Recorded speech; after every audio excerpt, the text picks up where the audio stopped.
இலங்கை கடற்படையினரால் தாக்குதலுக்குள்ளான வேதாரண்யம் மீனவர்களை திமுகவினர் நேரில் சென்று ஆறுதல் தெரிவித்தனர். நாகப்பட்டினம் மாவட்டம் வேதாரண்யம் அடுத்த வானவன் மகாதேவி மீனவ கிராமத்தைச் சேர்ந்த குமார் என்பவருக்கு சொந்தமான பைப்பர் படகில் நேற்று அதிகாலை 4 மீனவர்கள் கடலுக்கு மீன்பிடிக்கச் சென்றனர். கோடியக்கரை தென்கிழக்கே மீன்பிடித்துக் கொண்டிருந்த போது எல்லை தாண்டி மீன் பிடித்ததாக கூறி 4 மீனவர்களை இலங்கை கடற்படையினர் தாக்கினர். மேலும் 1 லட்சம் ரூபாய் மதிப்பிலான மீன்பிடி சாதனங்களை சேதப்படுத்தி விரட்டி அடித்தனர். இலங்கை கடற்படையினரின் தாக்குதலால் படுகாயமடைந்த மீனவர்கள் அரசு மருத்துவமனையில் சிகிச்சை பெற்று வருகின்றனர். இதனை அறிந்த வேதாரண்யம் சட்டமன்ற தொகுதி திமுக வேட்பாளர் மி. புகழேந்தி நேரில் சென்று ஆறுதல் கூறினார்.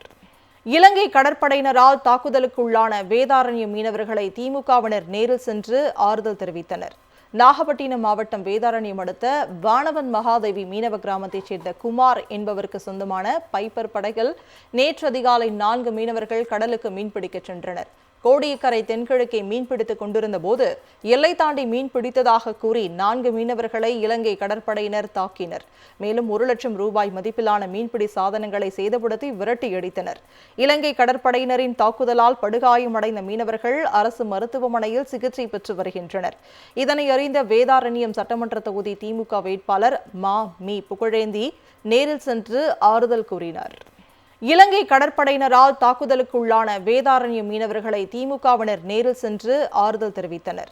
நாகப்பட்டினம் மாவட்டம் வேதாரண்யம் அடுத்த வானவன் மகாதேவி மீனவ கிராமத்தைச் சேர்ந்த குமார் என்பவருக்கு சொந்தமான பைப்பர் படகில் நேற்று அதிகாலை 4 மீனவர்கள் கடலுக்கு மீன்பிடிக்கச் சென்றனர். கோடியக்கரை தென்கிழக்கே மீன்பிடித்துக் கொண்டிருந்த போது எல்லை தாண்டி மீன் பிடித்ததாக கூறி 4 மீனவர்களை இலங்கை கடற்படையினர் தாக்கினர். மேலும் 1 லட்சம் ரூபாய் மதிப்பிலான மீன்பிடி சாதனங்களை சேதப்படுத்தி விரட்டி அடித்தனர். இலங்கை கடற்படையினரின் தாக்குதலால் படுகாயமடைந்த மீனவர்கள் அரசு மருத்துவமனையில் சிகிச்சை பெற்று வருகின்றனர். இதனை அறிந்த வேதாரண்யம் சட்டமன்ற தொகுதி திமுக வேட்பாளர் மி. புகழேந்தி நேரில் சென்று ஆறுதல் கூறினார்.